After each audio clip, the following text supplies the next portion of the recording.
तो नमस्कार साथियों, जय हिंद जय भारत। आप देख रहे हैं सरकारी ज्ञान और मेरा नाम है सूरज प्रजापति। तो दोस्तों, आज हम पढ़ेंगे बौद्ध धर्म का पार्ट 2। पार्ट 1 में हमने पढ़ा ये सारा कुछ, तो आप इसको देख सकते हैं स्क्रीन पर जैसा कि मैंने दिखाया हुआ है। तो दोस्तों, अब बात करते हैं बौद्ध धर्म के पार्ट 2 में हम क्या क्या पढ़ेंगे। बौद्ध धर्म का पार्ट 2 बहुत ही विशेष होने वाला है क्योंकि इसके अंदर जो भी जानकारी होंगी वो बहुत इंपॉर्टेंट होगी फॉर आरपीएफ के लिए बहुत इंपॉर्टेंट है, रेलवेज के लिए इंपॉर्टेंट है, और दोस्तों ये एसएससी के एग्जाम निकल रहे हैं उसके लिए बहुत इंपॉर्टेंट है। तो ज़्यादा से ज़्यादा दोस्तों इस वीडियो को लाइक शेयर और सब्सक्राइब करें। तो चलिए दोस्तों, बिना किसी देरी के वीडियो को स्टार्ट करते हैं।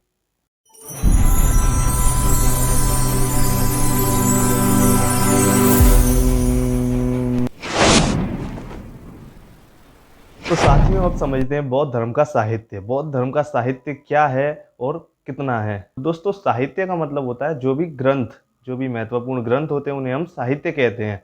ठीक है दोस्तों। तो बेसिकली बौद्ध धर्म में हमें 3 साहित्य मिलते हैं, उनको हम पिटक के नाम से जानते हैं। पिटक का मतलब होता है टोकरी। देखिए,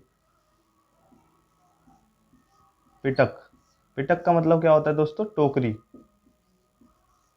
ठीक है दोस्तों, पिटक के नाम से हम जानते हैं किसे? बौद्ध धर्म का साहित्य। ये हमें बेसिकली 3 प्राप्त हुए हैं। पहले का नाम है सुत्त पिटक, दूसरे का नाम है अभिधम्म पिटक, एक मिनट दूसरे का नाम है विनय पिटक, और तीसरे का नाम है अभिधम्म पिटक।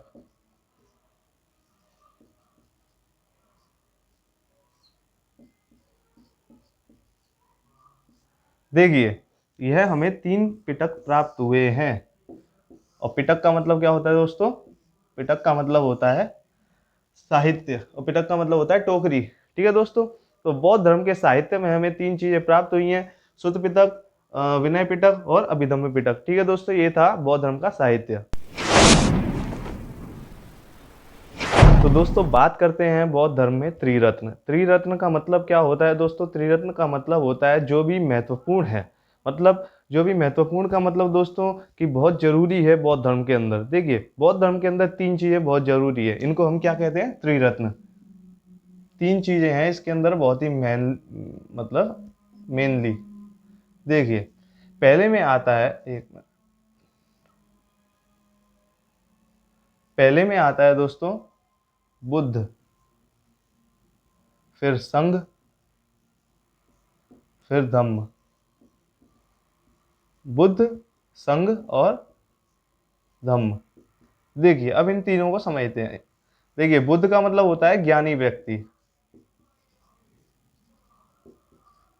ज्ञानी व्यक्ति कौन होता है दोस्तों? बुद्ध। बात करें संघ की, संघ का मतलब होता है संगठन में शामिल होने वाला। संगठन में शामिल होना। बात करें धम्म की, तो दोस्तों धम्म होता है, तो दोस्तों धम्म होता है कुछ भी कार्य, कोई कार्य वो अच्छे भी हो सकते हैं। ठीक है दोस्तों, जैसे कि अच्छे कार्य, कोई कार्य करना, अच्छे कार्य करना, वो क्या होगा? धम्म। ठीक है। अब मैं आपको एक चीज और याद दिला दूं, अभी के लिए वो पढ़ेंगे हम भविष्य में, मतलब बाद में क्लास में वो आएगा अशोक सम्राट का। देखिए, अशोक सम्राट ने धम्म लिखवाए थे। अशोक के धम्म आपने सुना होगा, वो बहुत ही इंपॉर्टेंट है, क्वेश्चंस कई बार पूछ ले जाते हैं। उसको हम आगे पढ़ेंगे जब हम अशोक के टाइम तक पहुंचेंगे। ठीक है दोस्तों। अब समझते हैं ये जो धम्म होते हैं, एक बार और रिवाइज करते हैं दोस्तों। ये जो बुद्ध, संघ और धम्म, ये क्या होते हैं? बौद्ध धर्म के त्रिरत्न होते हैं, यानी कि बहुत जरूरी होते हैं बौद्ध धर्म के अंदर। देखिए, बुद्ध का मतलब होता है ज्ञानी व्यक्ति, जो ज्ञान प्राप्त कर लेते हैं उन्हें ज्ञानी कहते हैं, यानी कि वो पढ़ाई वाला ज्ञान वो भी जरूरी है, लेकिन जो आध्यात्मिक ज्ञान होते हैं, जो तपस्या करने से प्राप्त होते हैं, वो भी जरूरी है। वो ज्ञान होता है ये बुद्ध वाला। बात करें संघ, यानी संगठन में शामिल होने वाला। जैसे कि मान लीजिए मैं कोई साधारण व्यक्ति हूँ, मुझे बौद्ध धर्म में जाना है, तो मैं बौद्ध धर्म का अनुयायी बनना चाहता हूँ, उनके अंदर शामिल होना चाहता हूँ, तो मैं क्या करूँगा? बौद्ध धर्म के संघ में शामिल हो जाऊँगा, तो मैं संगठन में शामिल हो जाऊँगा। बात करें धम्म की, धम्म मतलब कोई कार्य, अच्छे कार्य हो गए, अच्छे कार्य करना, वो सब किसके अंदर आएंगे दोस्तों? वो आएंगे धम्म के अंदर। अब समझते हैं आगे। तो दोस्तों, अब समझते हैं आर्य शब्द। आर्य शब्द का मतलब क्या होता है और आर्य शब्द कितने हैं और आर्य शब्द किसने दिए हैं, इसको समझते हैं। देखिए, आर्य शब्द का मतलब होता है जो सच्चाई वाले शब्द हैं, जो अच्छाई वाले शब्द हैं, जो जीवन की सच्चाई को बताते हैं, जिसपे हम प्रेरणा से चले उन मार्गों पर, तो हम जीवन को अच्छे से जी सकते हैं। ठीक है दोस्तों, उसे बोलते हैं आर्य शब्द। ये 4 आर्य शब्द होंगे दोस्तों इसके अंदर, और दिए गए हैं गौतम बुद्ध द्वारा। ठीक है दोस्तों, अब समझते हैं वो 4 आर्य शब्द हैं क्या। देखिए, आर्य शब्द कितने हैं दोस्तों, हमारे पास 4 गौतम गौतम बुद्ध द्वारा दिए गए हैं। ये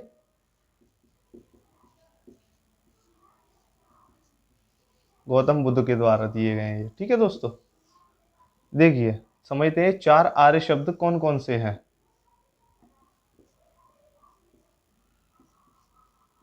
देखिए, डायग्राम के माध्यम से हम समझते हैं तो जल्दी समझ में आता है ना, वरना थ्योरी तो हमारे पास है ही। ठीक है दोस्तों, अब देखिए, पहला है दुख।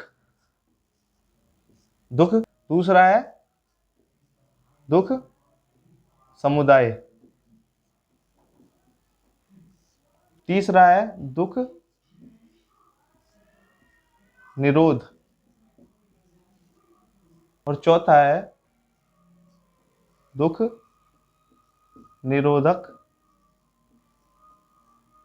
उपाय। देखिए, बेसिकली गौतम बुद्ध द्वारा दिए गए ये 4 आर्य शब्द हैं, इनको हम समझते हैं एक एक करके।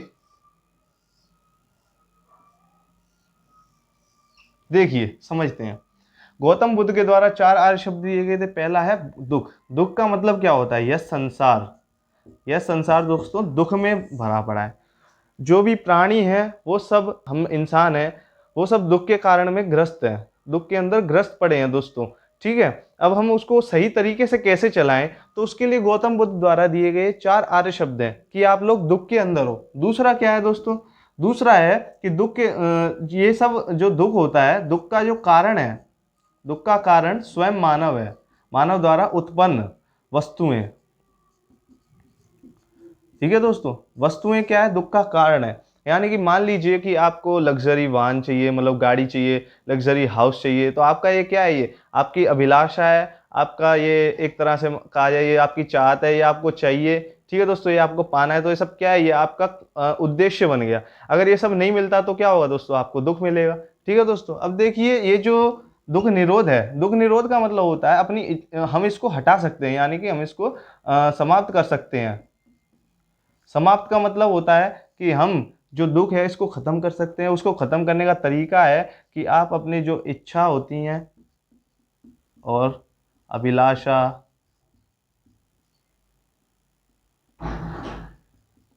इसको समाप्त कर दीजिए तो दुख खत्म हो जाएगा। ठीक है, बात करें दुख निरोधक उपाय की। ये चौथा पॉइंट है, दुख निरोधक उपाय। इसका मतलब है कि आप दुख को समाप्त कर सकते हैं हमेशा के लिए, हमेशा के लिए समाप्त। अब आप कैसे हमेशा के लिए समाप्त कर पाएंगे, तो गौतम बुद्ध द्वारा ये चौथा उपाय दिया गया है, यह अष्टांगिक उपाय द्वारा दिया गया है। अष्टांगिक उपाय,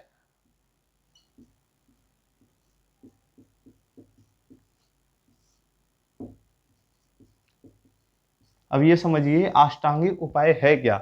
इसको मैं अभी आगे समझाता हूँ दोस्तों, अभी आगे ही समझाता हूँ अष्टांगिक उपाय को। ठीक है, देखिए, ये जो 4 उपाय दिए हैं गौतम बुद्ध द्वारा, ये 4 आर्य शब्द दिए हैं कि आप दुख में ग्रस्त हो, आप दुख के कारण क्या है ये भी बता रहे हैं, दुख को निकलना कैसे दुख से वो भी बता रहे हैं, और हमेशा के लिए दुख को खत्म करना है वो भी बता रहे हैं। देखिए कैसे कि दुख है संसार में, और दुख से आप, दुख के कारण आपकी वस्तुएं हैं, दुख निरोध वो समाप्त करने का बता रहे हैं कि कैसे क्या समाप्त होगा। दुख निरोधक उपाय हमेशा के लिए समाप्त हो जाएगा जब आप अष्टांगिक योग अपनाएंगे, अष्टांगिक कारण अपनाएंगे। ठीक है दोस्तों, अब समझते हैं आगे। दोस्तों समझ लेते हैं गौतम बुद्ध द्वारा दिए गए पंचशील सिद्धांत को कि ये पंचशील सिद्धांत है क्या। ठीक है, देखिए, पंचशील सिद्धांत का मतलब होता है गौतम बुद्ध द्वारा दिए गए 5 अच्छे सिद्धांत, अच्छे कार्य। देखिए, पहला क्या आता है इसमें, झूठ ना बोलना।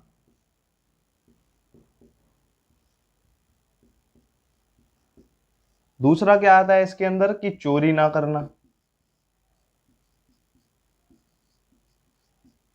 तीसरा इसके अंदर आता है हिंसा ना करना।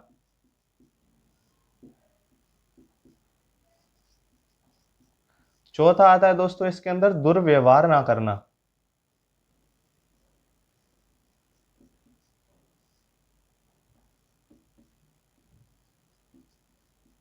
और लास्ट पांचवा आता है इसके अंदर नशा ना करना।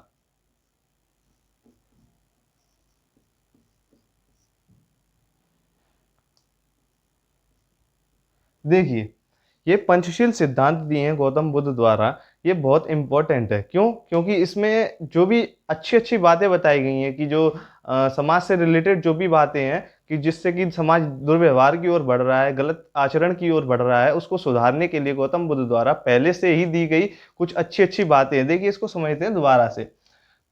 पहले सिद्धांत में बताया है कि कभी झूठ ना बोलना, दूसरे में बताया है कि चोरी ना करना, तीसरे में बताया कभी हिंसा नहीं करना और यानी कि लड़ाई मत करना, चौथे में बताया है कि दुर्व्यवहार ना करना यानी गलत आदत को ना अपनाना, नशा ना करना चौथे पांचवें में बताया गया है दोस्तों। अगर ये पांच पांच चीजें अगर कोई भी व्यक्ति अपना लेगा अपने जीवन में, तो आप ये समझिए कि इससे समाज कितना सुधर सकता है ना दोस्तों। चलिए आगे समझते हैं अब। दोस्तों बात करते हैं गौतम बुद्ध के द्वारा दिए गए अष्टांगिक मार्ग की। जो अष्टांगिक मार्ग की मैं अभी बात कर रहा था, वो यही मार्ग है। ठीक है दोस्तों, अब समझते हैं ये मार्ग है, इसको कैसे क्या डिफाइन किया गया है। देखिए देखिए दोस्तों, सम्यक वाणी। सम्यक वाणी का मतलब होता है सभी से अच्छी बातें बोलना, अच्छी बातें। ठीक है दोस्तों, ये क्या हो गया? सम्यक वाणी। बात करें सम्यक दृष्टि की। दृष्टि का मतलब होता है देखना, तो सम्यक का मतलब समान, तो सभी को समान देखना। ठीक है। बात करें सम्यक संकल्प की। संकल्प का मतलब होता है दोस्तों नैतिकता की बातें करना, नैतिकता, या फिर आप कहें अच्छी बातें, अच्छी बातों पर मतलब विचार देना, अच्छी बातों को बढ़ावा देना। सम्यक कर्म। सम्यक कर्म का मतलब होता है दोस्तों अच्छे कर्म करना, अच्छे कर्म करना। ठीक है, ये क्या हो गया? सम्यक कर्म। बात करें सम्यक आजीविका, यानी कि आजीविका चलाने के लिए अपना रोजगार अपना जो खर्चा पानी होता है दोस्तों रेगुलर लाइफ का, उसको चलाने के लिए जो भी आपको आपको धन की आवश्यकता होती है उतना ही कमाना, यानी कि सम्यक आजीविका मतलब है कि सामान्य जीवन चलाने के लिए, सामान्य जीविका के लिए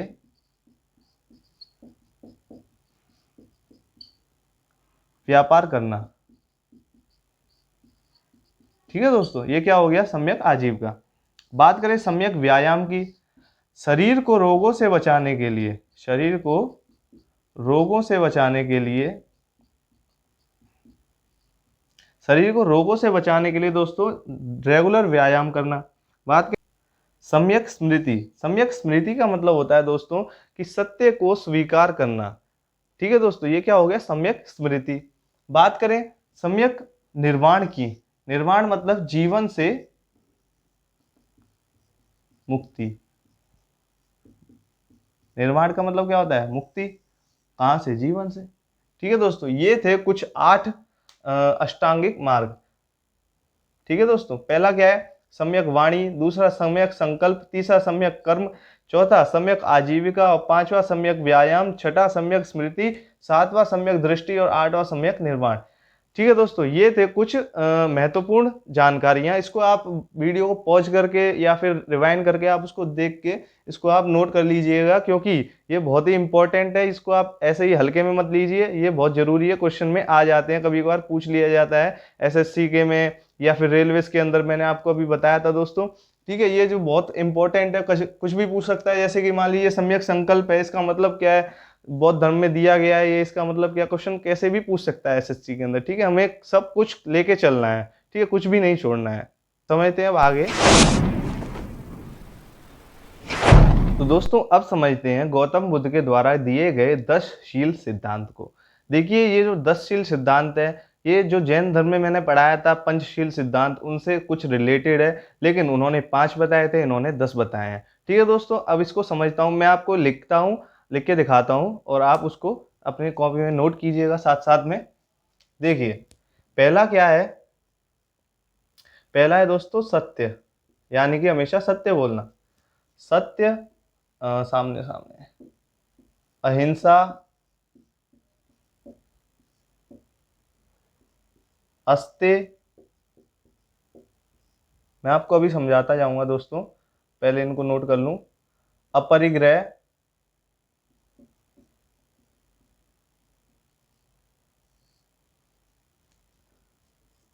ब्रह्मचर्य।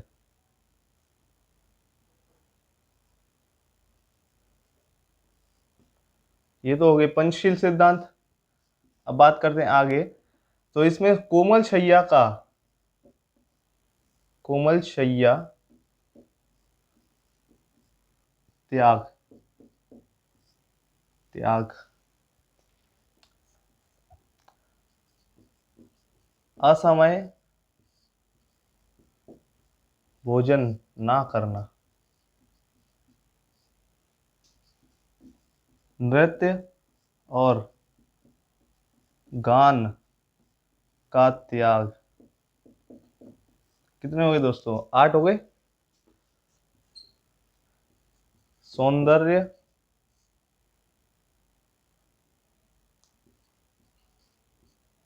सामग्री का त्याग,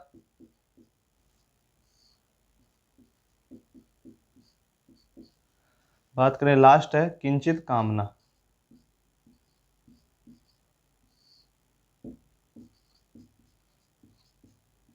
देखिए अब इनको समझते हैं एक एक करके। देखिए पहले में बताया गया है सत्य। सत्य मतलब होता है कभी भी झूठ ना बोलना। क्या नहीं बोलना? कभी भी झूठ ना बोलना।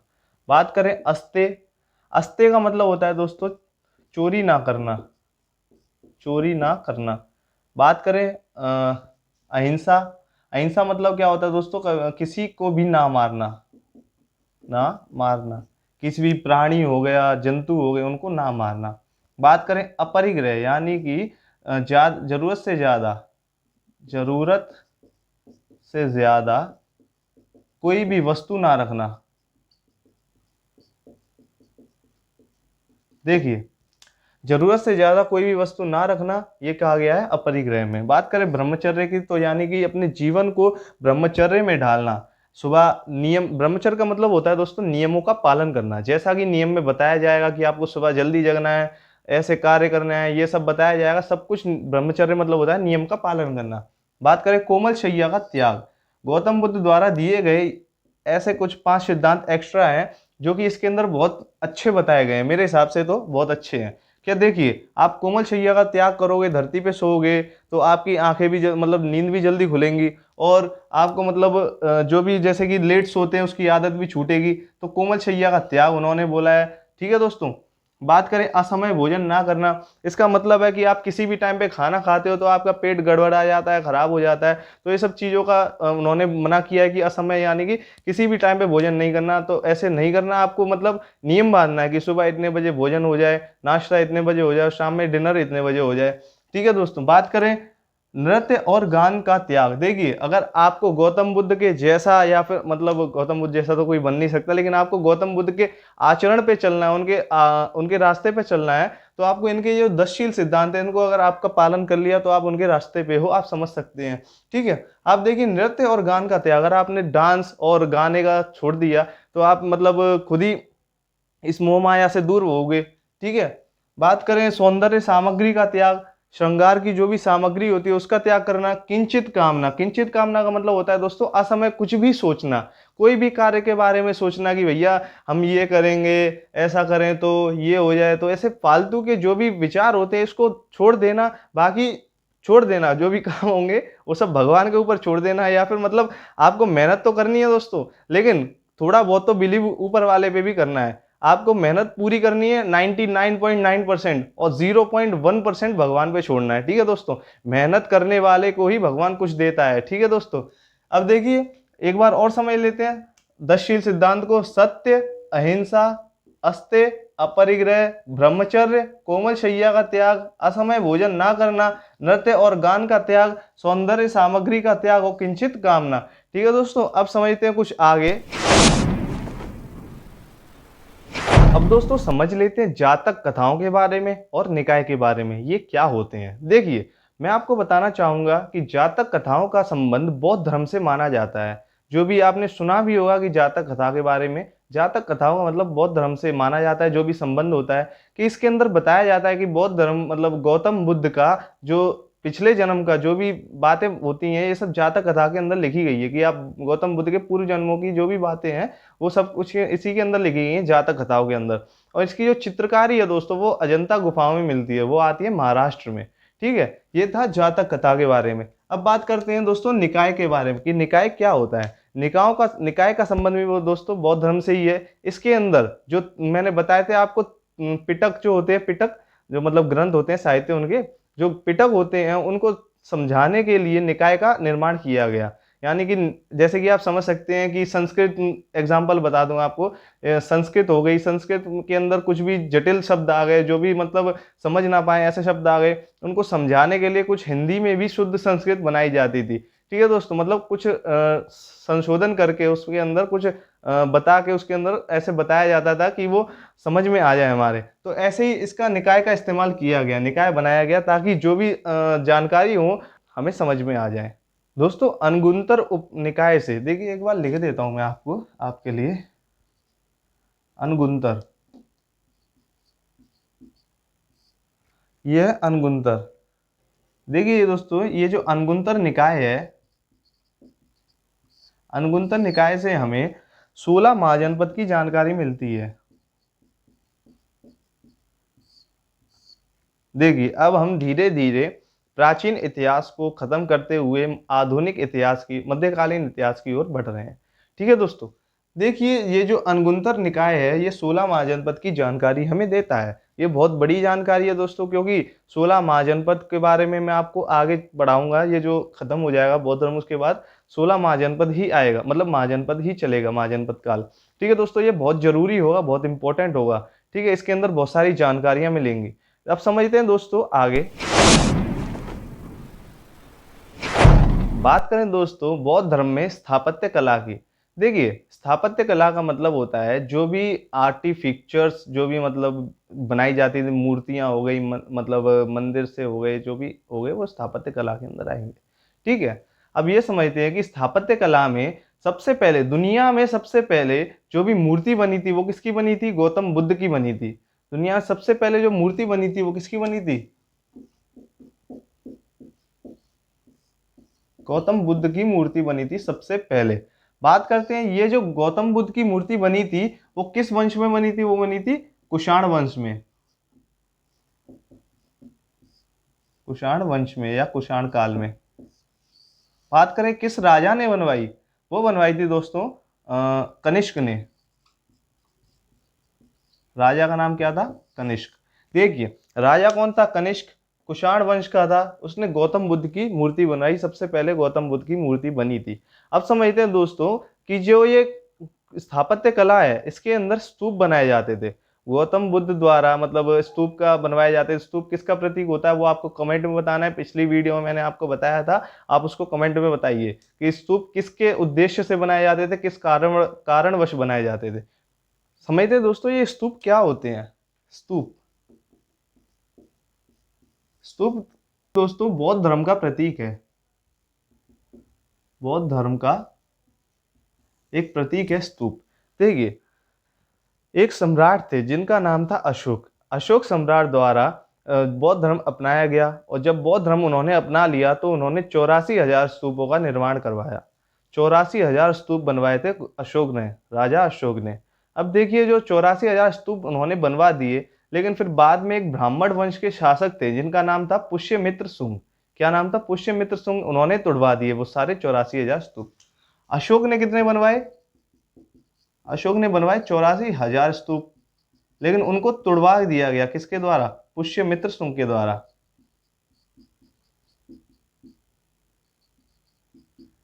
देखिए दोस्तों पुष्यमित्र शुंग द्वारा 84,000 स्तूपों को तुड़वा दिया गया, और ये जो स्तूप टूटे थे ना दोस्तों, फिर उसके बाद एक पुष्यमित्र शुंग ने एक स्तूप और बनवाया था। उन्होंने कहा था 84,000 तो स्तूप टूट दिए, उन्होंने एक स्तूप और बना दिया जिसका नाम था भरहूत का स्तूप,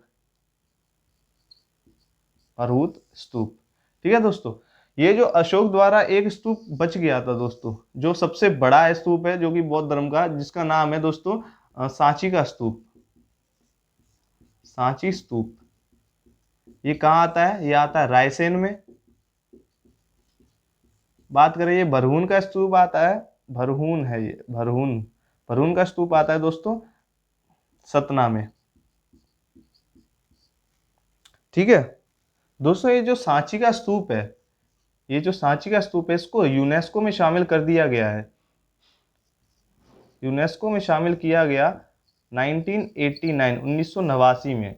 ठीक है दोस्तों, 1989 में सांची के स्तूप को यूनेस्को में शामिल कर दिया गया। और ये किसने बनाया था? अशोक ने। बात करें भरूच का स्तूप किसने बनाया था? भरून का ये बनाया था पुष्यमित्र शुंग ने। ठीक है, ये आता है सतना में, ये आता है रायसेन में। ठीक है दोस्तों, ये सांची का स्तूप है, ये सबसे बड़ा स्तूप है इस टाइम में, जो कि रायसेन में आता है, बौद्ध धर्म का। अब समझते हैं दोस्तों कुछ आगे। दोस्तों सांची के स्तूप में जो गौतम बुद्ध के शिष्य थे, जो दो प्रिय शिष्य थे, इनका एक का नाम था दोस्तों, नाम था सारीपुत्र, और एक का नाम था महामोदग्लायन। एक बार लिख देता हूं, एक का नाम था दोस्तों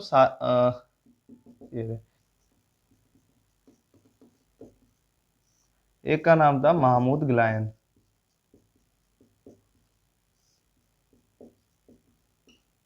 ठीक है दोस्तों, ये दो हैं, दो संत थे, इन दोनों की अस्थियां रखी गई हैं। सारीपुत्र और महामोदग्लायन की अस्थियां रखी गई हैं कहाँ पे? सांची के स्तूप में। ठीक है दोस्तों, बात करें दोस्तों, एक आता है चैत्य। चैत्य, बौद्ध धर्म के अंदर एक चैत्य नाम का शब्द आता है। चैत्य का मतलब होता है जहाँ पे पूजा करने के स्थान को वो लोग चैत्य बोलते हैं। पूजा करने के स्थान को, पूजा करने के स्थान को क्या कहा जाता है दोस्तों? चैत्य कहा जाता है। बात करें, एक आता है मठ। दो नाम आते हैं, एक का नाम है चैत्य, एक का नाम है मठ। मठ होता है दोस्तों जहाँ पे बौद्ध धर्म के अनुयायी रहते हैं, आश्रम होता है ये मठ। आश्रम, यहाँ लिख देता हूँ, आश्रम। ठीक है दोस्तों, चैत्य का मतलब होता है पूजा करने की स्थान को चैत्य बोलते हैं, जहां आप पूजा कर रहे हो। बात करें मठ का मतलब होता है उनके आश्रम। ठीक है दोस्तों, ये था बौद्ध धर्म का सेकंड पार्ट, और इसी के साथ ही हमारा बौद्ध धर्म कंप्लीट हो चुका है। अब अगले पार्ट में हम समझेंगे दोस्तों महाजनपद काल। महाजनपद काल का उदय कैसे हुआ, क्या क्या विशेष है इसके अंदर, सारी जानकारियां मिलेगी आपको महाजनपद काल की। अब दोस्तों इस वीडियो को ज़्यादा से ज़्यादा शेयर करें, लाइक करें और सब्सक्राइब करें, ताकि ऐसी कुछ महत्वपूर्ण जानकारियां आप तक और आपके दोस्तों तक मिल सके। और दोस्तों आपको कुछ भी इसमें ना समझ में आया हो या कुछ भी डाउट हो, उसको आप हमसे कमेंट करके पूछ सकते हैं, या फिर हमारे इंस्टा अकाउंट पर आप हमें पूछ सकते हैं। ठीक है दोस्तों, हमारे इंस्टाग्राम पर आप कुछ भी जानकारी अगर ना समझ में आई हो तो उसको कमेंट करके हमसे पूछ सकते हैं। ठीक है दोस्तों, तो मैं मिलता हूँ आपसे अगली वीडियो में, तब तक के लिए जय हिंद, जय भारत।